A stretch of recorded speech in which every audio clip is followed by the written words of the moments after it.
All right, my name is Thomas Besperl. I'm the resident writing consultant here at the CBS Library. As some of you know, my role in this series is to try to say some things informally about how to write research projects. And I mean informally in two senses. One is I try to kind of speak off the top of my head informally. I do, of course, I have prepared some remarks, but I'm not going to be presenting a series of slides. And I'm not going to be speaking from a script. Many of the things I've said in various ways before, so it's going to sound a little bit rehearsed in that sense. The other sense in which this is informal, and I do want to stress that as we work through the different parts of a research project, is that I have no formal insight into the rules, the examination rules of your particular programs. So I'm not telling you how you have to do it in your program. I'm telling you different strategies, giving you a kind of an attitude and approach to writing a research project that many students have found useful, but of course not everything I say will be perfectly right, just on point for you, right? So just take it with a grain of salt in that sense. Usually I try to give some space in which to think these problems through. So do keep that in mind. This is the third talk in the series of talks. The first one provided a general overview, and the second one went a little bit off the normal path, talking about a research process that we happen to have expertise with at the library, which is how to do the literature review. Behind me, you'll see our guiding metaphor for this series, which is an iceberg, because Ernest Hemingway reminds us that the dignity of the movement of an iceberg lies in only 1/8 of it being above water. So we're trying to, in writing a research project, we're always trying to write something that on the surface of the page indicates a competence underneath the surface, competence behind it, as it were. So that you're presenting a surface, but it's indicating a depth of knowledge. And we can kind of itemize that depth of knowledge by saying that right in the middle of your iceberg, and we'll talk about this next week, there's the methods section. And the methods section has an interesting quality to it, which is that you get to talk about your own experiences because you get to say what you did and why you did it to collect your data, right? So you get to just tell a story, basically. It should be a true story, right? That's a good idea. But it also has to be a story that makes your reader trust your data. And we'll talk about that, like I say, next week. Last week, we talked about how to read the literature, how to review the literature, how to find things that are interesting, and how to construct a compelling kind of vision of the literature that you've studied, how to kind of get into it. And I'll get back to that today, actually, because today we're going to talk about how to write the theory section on the basis of that reading that you've done, on the basis of the literature you've reviewed. That's what we're going to talk about today. Then, and I think this is after Easter, we'll talk about the background section and how it's based on a certain set of documents that you will have found and collected. In 2 weeks, we'll talk about the analysis and the sense in which it's based on the data that you've collected. And then again, after Easter, I think, or certainly further along, no, it's not after Easter, but it's further along.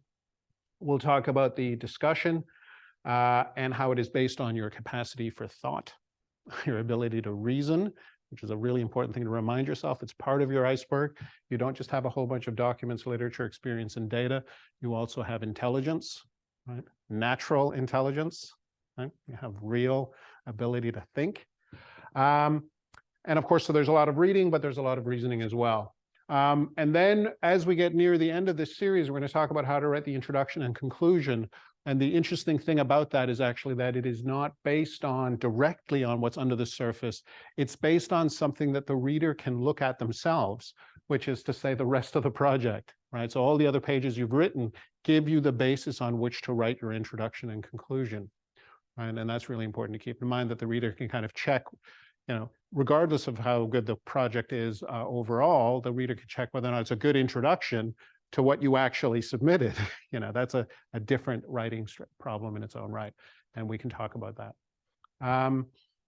At the very end, after we've done the introduction and conclusion, we'll also talk about how to sort of manage the end of the process, how to finish your project. And then right after that, we'll talk about the little details, the formalities of formatting and referencing and that kind of thing. So there's a little session on that. I should say about those last two sessions, the formatting and referencing session and the how to finish. Do please go in and look at the schedule and maybe have a look at some of the notes and even some of the past videos. How to finish your research project shouldn't be something you're thinking about only at the end, right? You should be looking ahead to it. You should be kind of preparing for it. You'll be happier if it's not something you suddenly realize you need to have a time management strategy at the very end. You want to develop that strategy already here in the early process, right? I hope that's makes sense. And so what we're going to do now is we're going to focus just on this one chunk of the iceberg. We're going to focus on this one chunk. I will get back to something I talked about in the first session, which is how to actually do the writing, the sort of day-to-day writing of the paragraphs that will make this up. But I'm going to leave that as something that we've already talked about and something you go back and watch the videos about. And what I'll start is to do, kind of referencing back to that, is to start with this basically, don't start on a blank page. So when you're imagining the theory section, don't think, okay, these are just a bunch of blank pages and I have to put something theory-like onto these blank pages. What you always want to do, and you want to do this with each of the sections in your project, each part of it, you want to have a strategy for thinking about its distinctness. So how is it different from the other parts of your project? What is it you're sitting down to do right now since you're writing theory, right? And so in order to do that, we don't just start with a blank piece of paper. We have a little trick that we use. That's a good start to it. It's not the whole of it, but we put a line through the problem. What we do is we say, it's got to have some parts. And so we're going to just arbitrarily put a line through the problem. And then we're going to name the problem, which is sort of the problem of how to establish structure in your research project. And like I said, I already forgot to say this, there's also an entire talk on how to structure a research project where we'll go back to this basic strategy and put all the parts together. It's right in the middle of the series. What we're going to do is we're going to say there's really two things you want to be clear about when you are thinking about each section of your project. One of them is, on what basis are you writing it? And the answer to that question is down here in the iceberg, right? It's going to be, we're just going to look in the iceberg, and that's going to give us the answer to that. So on what basis are you writing? The theory section is going to be the literature, right? The other question that you're going to ask is, what is your purpose in writing this? And your purpose will always have that reference that we learned from Virginia Woolf. Knowing who you're writing for is knowing how to write, right? So whenever you have this, how am I going to do this question? How is this going to work? What I'm going to do is I'm going to ask, who is my reader? And then I'm going to try to ignore the fact that my actual reader is my teacher or my examiner or my supervisor or my external. I'm going to try to imagine a reader that I like, a reader that I have, and like in the sense of share a likeness with, right? That I have some familiarity with. So I'm going to imagine the most intelligent, the most serious student in my cohort, the most interesting person that I study with, a fellow student. And I'm going to ask all of these questions of them. I'm going to say, what does this reader need? And that means I'm going to write to a peer.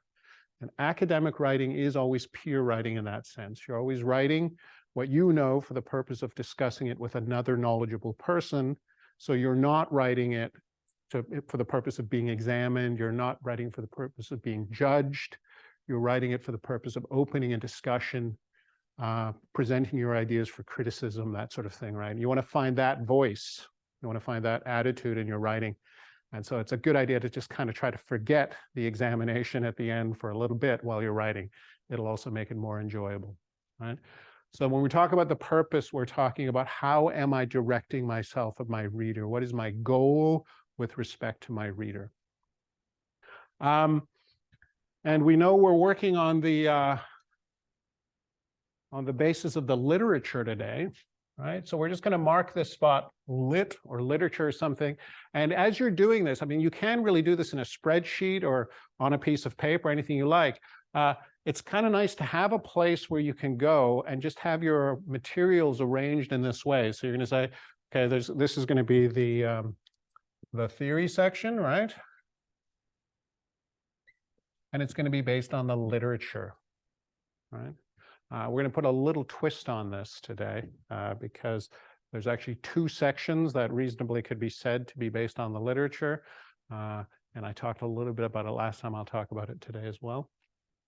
But then what we're going to do is we're going to ask, it's based on the literature, right? It is the theory section. What is its purpose? How are we going to do this?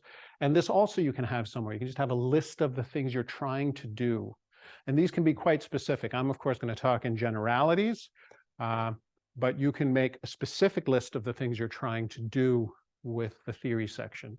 And the theory section should be trying to do something else than the background section or the method section or the analysis, right? So you want to have a different list of goals, right? And again, I'll present a series of different goals that you can have for your theory section today, and then we'll put it all together in the structure talk. Make sense so far? Right? So we want, for every section, we want to have a sense of our basis and a sense of our purpose. The thing that makes this a little bit complicated, and more complicated than any of the other ones we're going to talk about, is that there is something called the literature review. The infamous lit review that some of you probably have been asked to write. So you've been asked to do a literature review, and then you've been asked to write one.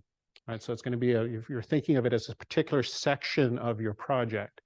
That's an important thing to keep in mind. I have a slogan about literature reviews, and it says, never write a literature review, which I know is not very helpful, but I do have some orthodox support on that. There's a professor at MIT named Ezra Zuckerman, who taught me this. He has a lovely little piece online called Tips to Article Writers. And this is the 10th tip: never write a literature review. What you should do, and this is the important thing to keep in mind, he does say you should, of course, review the literature, right? You should familiarize yourself with the relevant literature in the field. That is very important. You just shouldn't write it up as a review of it. You should write it up basically as a theory section. And what I'm going to try to do, first of all, is to let those of you who have been told, no, Ezra is wrong and Thomas is wrong. And remember, if there's any tension between what I say and what your supervisor says, your supervisor is right. Yeah. So just keep that in mind. So you're going to have to write something that is called the literature review. And I need to give you some advice about how to do that, given that it's not a good idea. Right? Alarm's going off already. So you're going to write this. Literature. What is going to be the purpose? It's still going to be based on the literature, obviously, right? So you're going to do a literature. It's going to have the same basis as the theory section. So it's not going to be able to distinguish itself on those grounds. And that's important to keep in mind. In that sense, it's going to blur together in your mind because it's got the same basis underneath the surface in the iceberg, right? That's a problem. So we want to make sure that we've got two very distinct purposes if we're going to separate those two sections out. And what we're going to do with the literature is we're going to say, look, the literature should provide a history, right? And so it's going to take a historical view. We'll get to what the theory is going to do. The theory is going to be the present, right? The theory is going to present the theory, right? So it's going to say, this is what the theory looks like today. This is how we use the theory now. But the literature review is then going to give us a story that got us there, right? So it's the story, the backstory of the state of the art. And if we're going to do that, there's different ways. And I had a great exchange with Ezra online, just on Twitter, just I think today or yesterday, where he pointed out that the problem with literature reviewing is that it generally gives the impression that the literature is kind of something that always happens with a kind of progressive spirit. And so it makes progress all the time. So we always tell that story as like, we weren't very smart and then we got smarter and smarter and smarter and smarter and smarter, right? And that's how the literature developed. That's just historically inaccurate. That's not how disciplines develop. They're much more interesting than just learning more and more and more and more stuff by keeping your, I don't know, keeping your senses open or something. That's the fields are much more interesting. So it's like history in the sense that it's full of drama and excitement, right? It's got events. So if you're going to write it up, the things that he pointed out would be some good things to keep in mind is we don't like to admit it, but it's true. One of the things that shapes a theory over time is just fashion. They're just ideas that are popular, right? There are things that are hot and then they're not, right? So there is that sort of changing sense of fashion. And when you're reading the literature, notice it. Right? Notice that some things people are very excited about it for a while, and then it stops being exciting, and then they stop talking about it so much. Right? So notice that you can tell that story in a pretty ordinary way that we tell all kinds of other stories, just about the fashionability of ideas. Right? Another thing that's maybe a little more interesting is you can tell that story as a story of conflict. Right? Ezra points out that it's not necessarily just conflict. It can be like dysfunction in the sense that sometimes those conflicts aren't even intellectual, right? Sometimes those conflicts are political. Sometimes those conflicts are outright personal, right? And if you really dig down into the history of your field, you'll find that there's lots of things that happened, maybe not for particularly good reasons, but they did happen, and they did shape the state of the discipline as it is today. And you can take that awareness with you when you're writing your lit review, right? Because now it's no longer just a body of texts that you found in the library and that talk about the same things. Now they're actually part of their moments in a story, right? They're events in a story, and you can tell that story with some knowledge of it. Right? So that makes sense? Like really just like, it's okay that it's exciting. Right? Just because it's intellectual doesn't mean it has to be boring. And this is actually the reason that Ezra gives for not writing a literature review is that it's boring, right? Literature reviews are just boring, but intellectual life isn't, right? So try to restore that sense of historical moment to it. And that, of course, leads us to something quite familiar, some sort of drama, and it's fine to think of it as something that could be made movies about. And there are plenty of perfectly good Hollywood movies that are not entirely true, of course. They're a little bit made up, but they do capture some of that sense of the drama of the history of ideas, right? So keep that in mind. That's actually what you're looking at when you're looking at these texts. You're looking at something that's embedded in a history, and that history has some intrinsic interest that you can report on. The way that you will, I guess, I don't know, kind of practice some sort of rhetorical hygiene, and so that it doesn't become too exciting, because you do want to keep this kind of sober, right? Is that we're going to kind of translate. So the fashion is really just the forces that shape consensus, right? So there's going to be fashions are going to come and go, but what you're really looking for is the way the consensus, or what we sometimes call the received view, is changing over time. Remember this word, because we'll get back to it when we're talking about the introduction and conclusion. All right, we'll talk about that. One way to introduce the science is to emphasize the consensus in your field, right? What is everybody in basic broad agreement about? But of course, these conflicts give us a different option, right? There could also be, and it's just as normal, there could be controversy. And now I mean it in that sort of sanitized form, intellectual controversy. We're going to take what we know maybe are political or personal conflicts, and we are going to sublimate them, to use a Freudian term, right? We're going to kind of rinse them and turn them into art, turn them into ideas.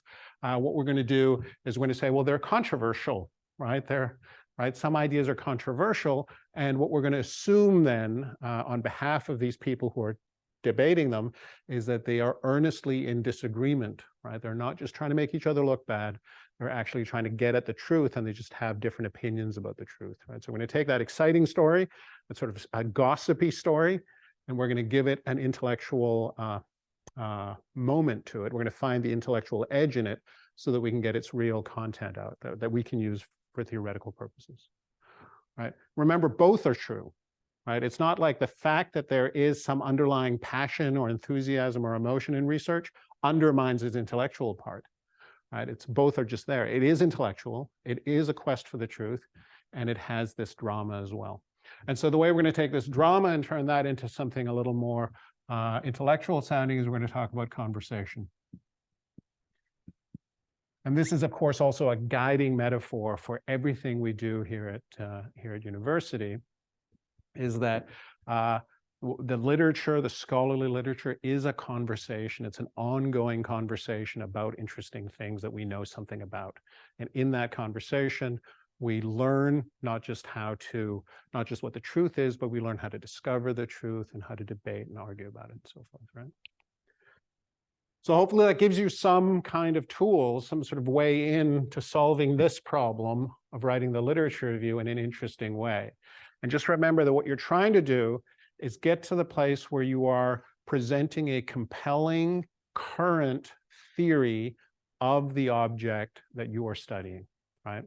That's what you want to get to. You want to be telling the story of how we got to looking at the world in such a way that the problem that I want to solve, the object that I want to gain some knowledge of, kind of stands forth, right? Kind of comes out of that history for us, right? How did that become something we talked about? Right? Any issues, any unclarity about that so far? Right? Hopefully, and like I say, for some of you, you'll be lucky. You don't even have to do any of this. You can just kind of assume it. You can kind of get into it a little bit. You can be aware of it. Right? But you get to just present a theory, right? You get to just go straight to the theory. So what Ezra says is present a compelling theory of the object or the problem that you're studying. And I'm going to try to unpack that in a whole bunch of different ways. And the reason I'm doing it in a whole bunch of different ways is, on the one hand, just to make it and try to explain it from different angles, also to give you some options, because you don't necessarily have to do it in one of these ways. You can kind of put your own way together from these different ways of doing it. And the first one that I want to talk about here is the one that I usually use, which is to say that a theory is always a system of expectations. So your purpose in writing the theory section, having read the literature, is to remind the reader what the reader expects of the object. Right? So you're trying to kind of activate the reader's expectations. And here it's really, really important to remember your basis, because you go back to the literature and you say, well, the literature is as available to my reader as it is to me. I reviewed the literature not to learn the theory and then to teach it to my reader, who then doesn't have to read the literature. Right? What I'm doing is I'm assuming that the reader has the same curiosity, the same interest in the same literature, so is also reading that same literature. And I'm going to actually do my reader, as I'm writing about this, the service, right, of granting that they probably have read these things before. So I'm not going to tell them something they don't already know. I'm going to remind them of what we all know, right? And so really the art of reviewing the literature is the art of getting to know your reader much more than learning something about the object. Right? What you're really trying to do is say, what common stock of resources do we have to expect something of the object? Pierre Bourdieu, the French sociologist, has another very similar way of putting this. So he will say that a theory is a program of perception.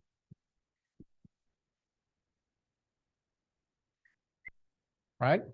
What that really means, and you can think about this in almost kind of computer terms, right? So if you have a theory, then you have kind of a program you can load, and then you can run that program. And with that program running, the world looks a certain way, right? You end up perceiving the world in a certain way. Certain things, certain objects appear to you with clarity, and others fall into the background, right? So it emphasizes certain things, and it actually blinds you to other things. And this is why Bourdieu really makes a big deal out of this. He says, look, if you have a theory of class struggle, for example, right, then that will actually produce a world in which there are classes struggling against each other, right? So there are So you will then see the world in these terms, and maybe the things that count against that you will not see as clearly, but of course you will have a sharp and acute sense of the conflicts implicit in class struggle, right? So it actually creates those classes, and in a certain sense, it constructs them, right? So a theory is a program of perception, and by use of these theories, we come to see the world in a certain way. What you're doing in your theory section then is reminding the reader, you have this program, please load this program of perception, please try to look at the world from this perspective, please try to see the world as I do, because we're going to look at this thing together from this perspective, right?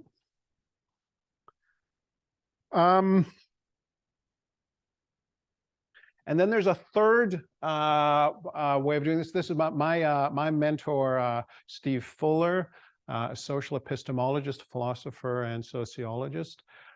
He taught me a very good way of looking at theory, I thought. He said it's like a presumption. It's a system of presumptions. And what he meant by that is if you know the sort of the principle of the presumption of innocence in legal practice, right? Where we say we accuse somebody of a crime, but then procedurally we presume that they're innocent, right? We treat them as though they're innocent for the purpose of conducting the trial. Now, that doesn't mean we assume that they're innocent, right? We may not even think they're innocent. We may be quite sure that they're guilty, but we're going to grant them the presumption of innocence during the process, because otherwise we think we're not going to have a fair trial, and there's good reasons for that, right? So what a theory really does is it sets out the things that we should presume are true, even if we think they're not, right? The things that we should talk about as though they're true, even if we think they're not, because that way we're holding things stable enough to actually have a conversation and to treat new information fairly, right? So a theory actually provides you with things you can presume are true without assuming they're true, right? Without committing yourself to their truth, but you're going to treat them in discourse. You're going to treat them in your writing as though they're true. And in the theory section, you'll write about them in this way. And that's also why you're not going to be shocked if your analysis somehow challenges those presumptions, right? That's going to be fine. It's still going to mean you're going to write in this sort of urbane kind of way, right? You're going to write as though we all know this is just how the world is, right? So we're going to write the theory section as though this is how the world is, but we still give ourselves an opening for the analysis to show that the accused is guilty, right? Does that make sense? So keep that in mind. That's another way of looking. And these are just different. You can do all three, or you can think about this in all kinds of, right? You're definitely getting the reader to expect something of your object. You are installing a program of perception, and or you are announcing your presumptions about the object.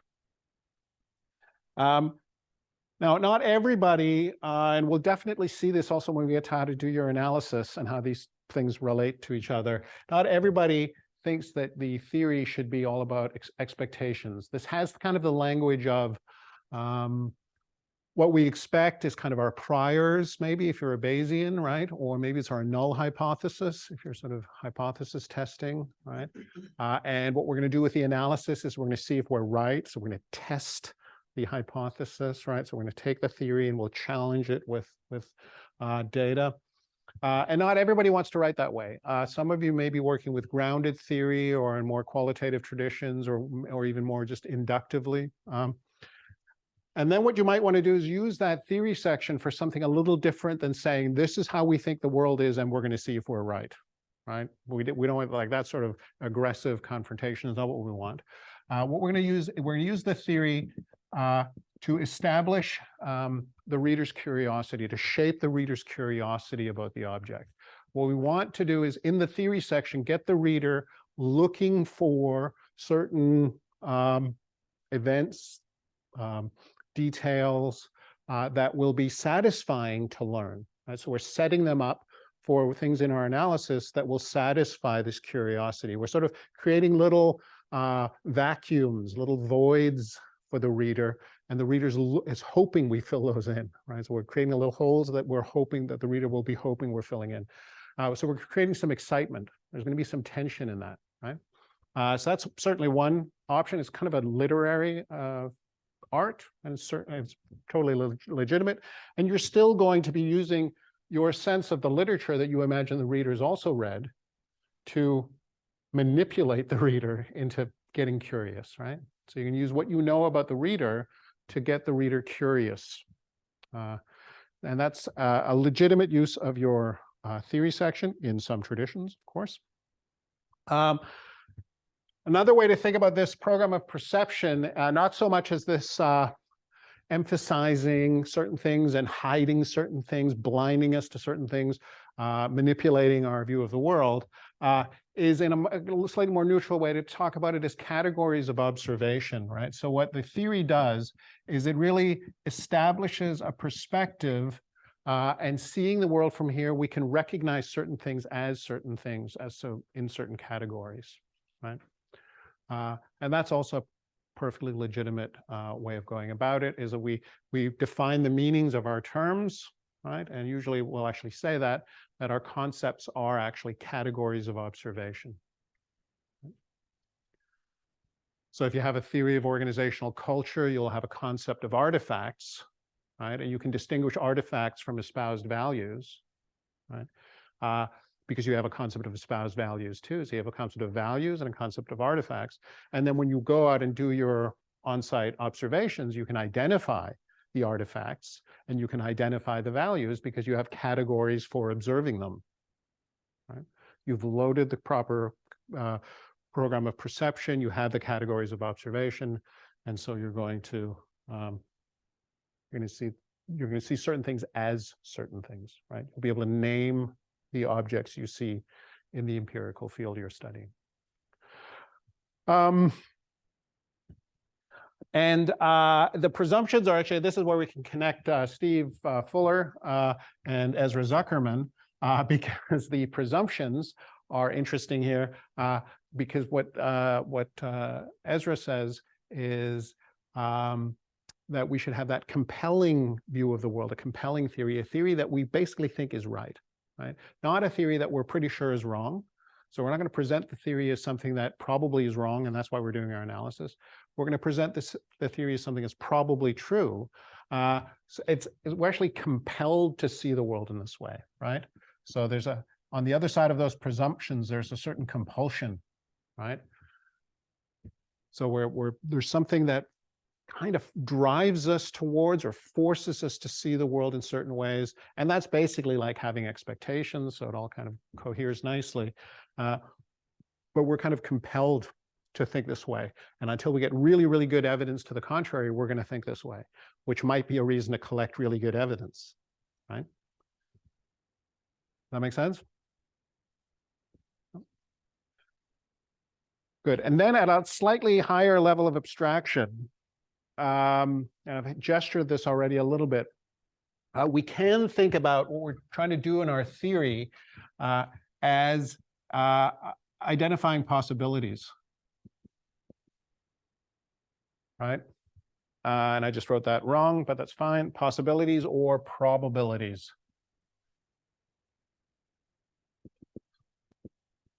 Right. And in a very abstract way, we can think about this in the way statisticians do.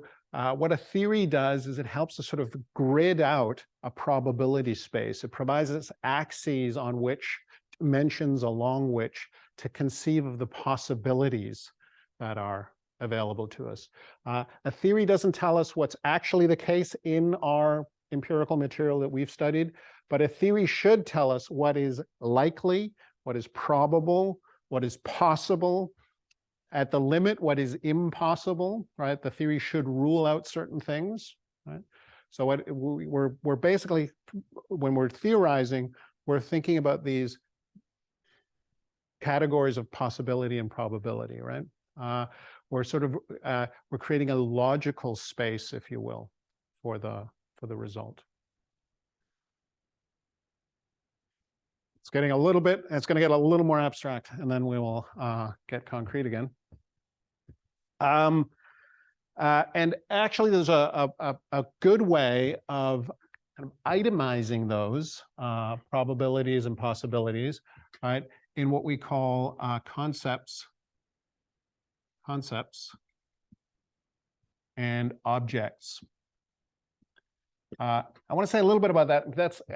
It's going to be like a little bit philosophical, but I have a predilection for this kind of thing. I really like what we can do with, if we have a good concept of concept and a good concept of the object, we can really use that for something, right? Because we all kind of know what a concept is and what an object is.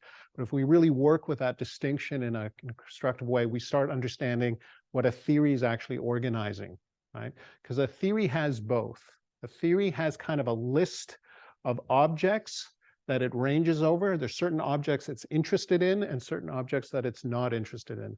There's some things that it cares about, some things that it has something to say about, and some things it doesn't. And if you're doing any philosophy of science, and some of you may have to even write a philosophy of science section, this is actually where we start talking about the difference between ontology and epistemology, right? So the objects that a theory ranges over, the things that the theory is talking about, is the ontology of that theory, right? That's what the theory talks about. But its conceptual apparatus is the resource that it has for talking about it, right? And one of the things that there's a philosopher named Willard Van Orman Quine, who many years ago, like in the 50s, had this really interesting point he made. He said, we can take two different theories and they can actually have the same ontology. And then they will have a different, what he called ideology, right? So they'll talk about the same things, but they'll be in a position to say different things about them. Some theories can't say certain things about the same objects. They're talking about the same thing, but they just don't have the conceptual resources to say that about them. And other theories can say those things, right? So you might want to make that distinction, right, when you're thinking about theory. Is some of the stuff I'm saying about this theory is what are the objects it's talking about, and some of them, what are the concepts, what are the resources, the definitions, the terms that we have to say one thing or another about these objects. So, and this is why it's important to just keep in mind, what is it possible to say, right? Part of it is what could possibly exist, but another question is what are we actually in a position to say, right? What can we legitimately say within this discipline, right? There's a little detail here, and I'm not going to go too much more into it. I have a whole talk about how to think that I do in the fall in the Art of Learning series, and I try to get through this and also in a halfway coherent way.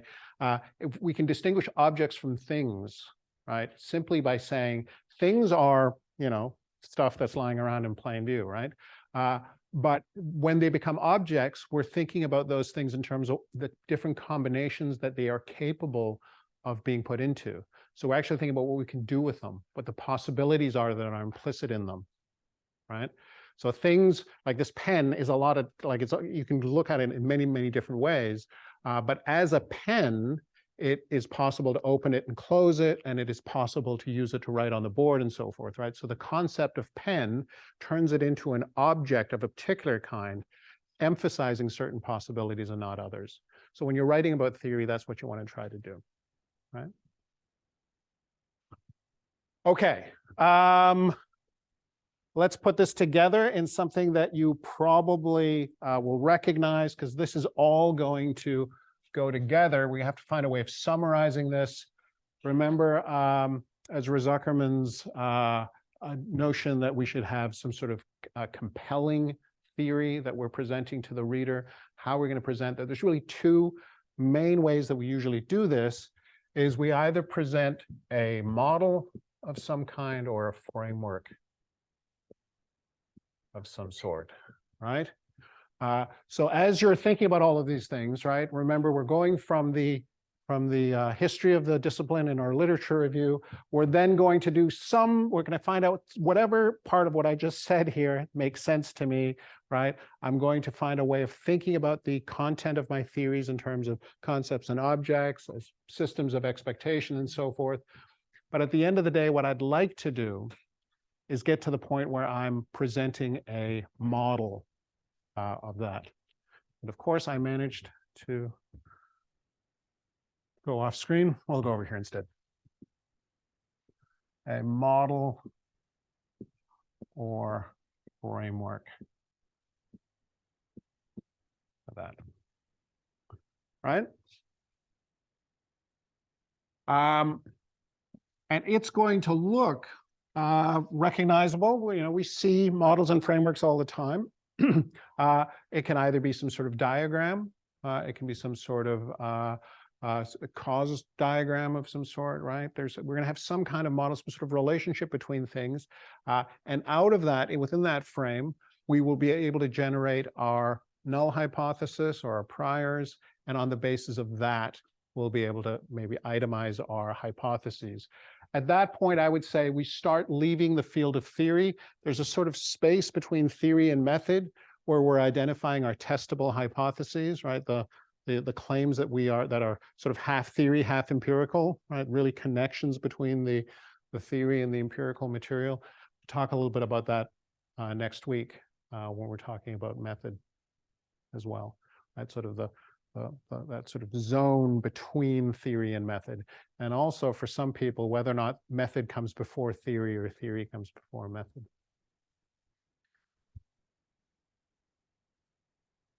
I'm doing pretty good this time. Let's make this really, really concrete now. One of the things you always have to ask yourself when you're doing an assignment like this or doing a project like this is how much of it is theory? When we do the how to structure lecture, we will go through and try to do some math, try to carve this up. The basis on which we do this math is the unit of composition, which is the paragraph. Remember that if you know anything at university, and you can know it about theories, you can know it about methods, you can know it about the organization or company that you're studying, you can know it about your data, right? Anything you come to know, if you know it, you are able to compose a coherent prose paragraph about it, right? And a paragraph is at least 6 sentences and at most 200 words. And it says that one thing and supports, elaborates, or defends it, right? We can go back to the first talk for details on that. The point that I want to make is that what we're talking about here is, here's our page, right? And yes, we're going to have a heading. It's going to say theory or something like this, right? And then we're going to have some lines of prose. And like I say, it's going to be at least 6 sentences and most 200 words. We will then get to a period. There'll probably be a tab indent or a double line return. And we'll then start the next paragraph and so forth. Probably about 2 paragraphs to the page, right? Each of those will say one thing you know about theory. You have a finite amount of pages. I will emphasize this again and again. Please learn to appreciate your finitude, right? You are not trying to do everything all at once, right? You are trying to do a number of finite things within a space and within a time, right? So you got to ask yourself, how many pages like this are you going to have? You will then multiply that number by 2. So maybe you're going to have 5 pages of theory. So you'll probably have 10 paragraphs of it. So you have to decide, what are the 10 things I'm going to say? What are the 10 things that I'm going to try to say to my reader, try to establish in the mind of my reader that will somehow activate their expectations or program their perceptions or remind them of the presumptions that our discourse is governed by? How will I establish the concepts and objects? Which concepts am I going to choose, given that I have this finite amount of space, right? Given that I have 8 or 9 or 10 things that I'm going to say. And if you're working in groups, this is a great tool to use when you're trying to figure out what are we going to say, what are we going to do with a theory section, right? Is to decide in advance roughly how many things we're going to say in the theory section, because that's how many decisions you have to make as a group, right? So you have to get through it as a group and you have to make those decisions. Does that make sense? Right? Just really try to keep this practical, because I know part of what I said is a little bit highfalutin, but just remember what you're really talking about is what are we going to say in these paragraphs, right? What we're really talking about is that. Now, if some of you have been thinking about these 3 different rhetorical postures that a paragraph can have. So a paragraph can either try to get the reader to believe something by offering support, or the paragraph could try to help the reader understand something by elaborating what you mean, or the paragraph can help the reader agree with you or deal with the disagreement with the reader by defending your view. What are you doing in the theory section mostly of those three? Usually you'll be elaborating. You're going to help the reader understand exactly what you mean. You're not helping the reader to believe that the theory is true, because the reader already believes that. You are in most cases not debating with the reader. There may be some issues where you say, actually, this is a controversial field of theory, and I do want to spend some of my paragraphs defending my reading of the theory or defending my take on this, because I know that some of my readers will be going into this already in disagreement with me. So I have to say, look, for the sake of argument, let's presume that these things are true, right? So you're trying to just get the reader to play along with you, and you're being open about that I know you disagree, dear reader, but here's my model anyway, right? But most of the time you should think of it as you're trying to help the reader understand what you mean, not because the reader doesn't even understand the words, but because the reader knows that these words need definitions, right? They need to be operationalized, we sometimes say, right? So if I say sense making is a retrospective process, I need to write a paragraph that tells the reader exactly what I mean by retrospective, in what sense retrospective, and how does that condition the way I look at the world and the way I the way I observe sense making taking place. If it's retrospective, what consequences does that have for how does it become observable, right? How do we see that in the data? Does that make sense? Yeah. Hopefully. But, so mostly it'll be that.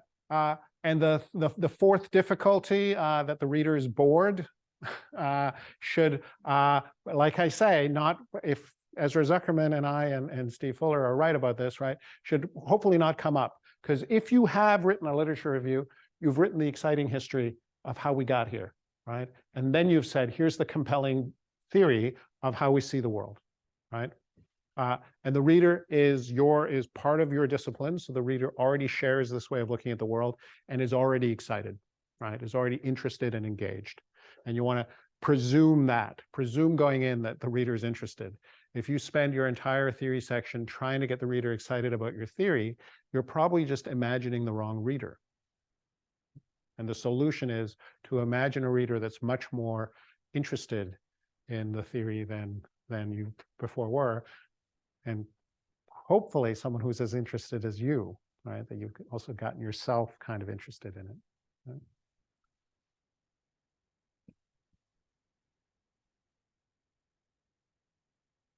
I think I got through it. Kind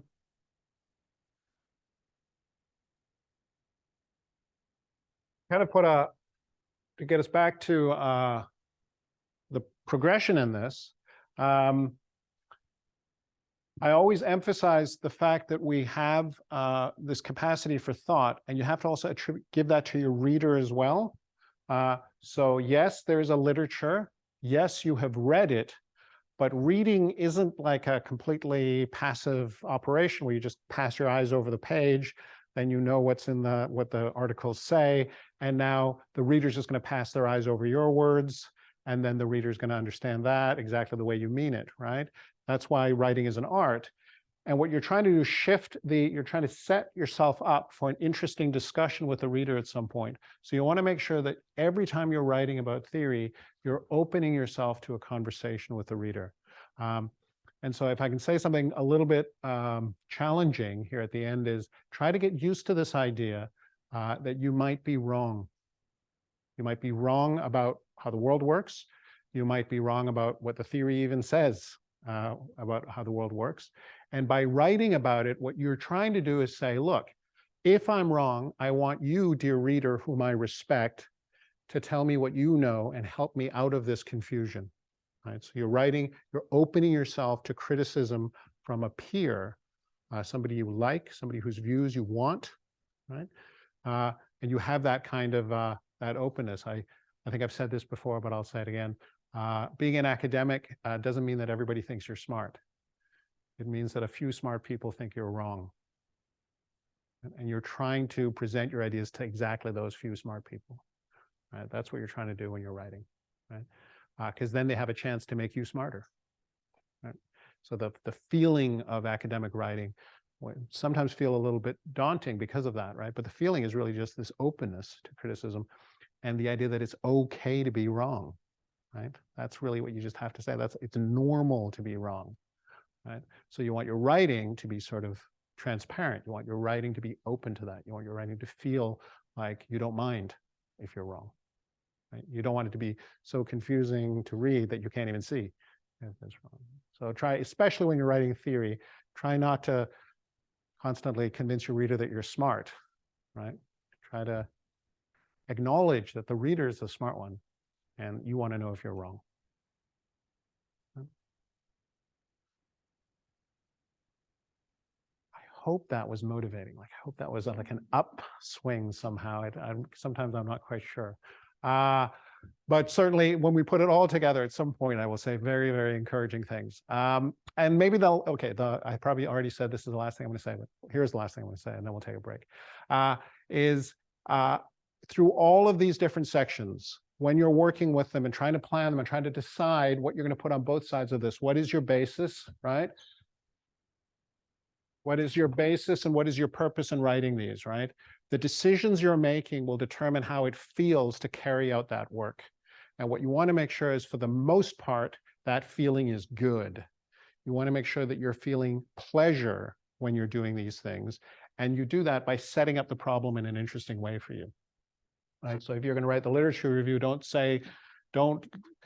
you're going to write a literature review, you make sure that you believe that Ezra Zuckerman and I are wrong, that it's boring, right? You're going to make it exciting, right?